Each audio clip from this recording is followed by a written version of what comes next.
fil des siècles, nombreuses sont les personnes qui ont cherché le trésor d'Amaro Pargo. Pourtant, personne ne l'a jamais trouvé.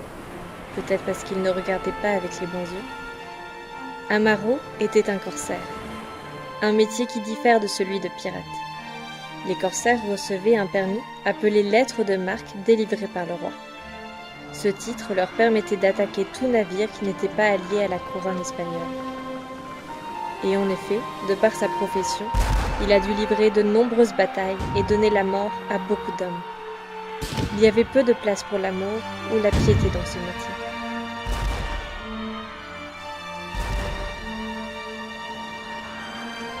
La légende raconte qu'un jour, Amaro se retrouva pris en embuscade par un pirate ottoman dans les eaux des Caraïbes. Le pirate était sur le point de mettre fin à la vie d'Amaro Pargo lorsque, juste avant le coup de grâce, la silhouette de la Ciervita apparut, lui sauvant miraculeusement la vie.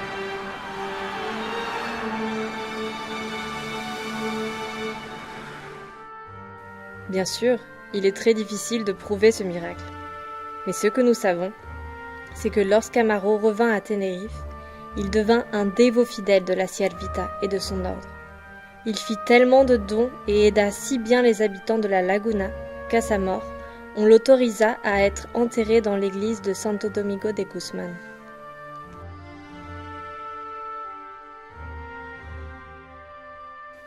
Selon des rumeurs malveillantes, Amaro Pargo serait tombé amoureux de la Ciervita. Mais il existe de nombreuses preuves qui excluent qu'ils auraient pu être amants. Et pourtant, il devait bien avoir eu de l'amour. Amour au sens le plus pur du mot, pour faire qu'un corsaire se remplisse de piété et d'intérêt à venir en aide aux autres. Après la mort de la Ciervita, c'est ce même amour qui poussa Amaro à lui construire un magnifique sarcophage où il écrivit des poèmes et où reposait le corps incorrompu de la religieuse.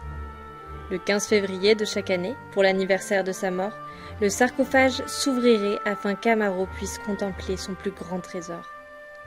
Pour la personne la plus riche des Canaries, en son temps, le plus grand des trésors n'a jamais été l'or, ni les richesses.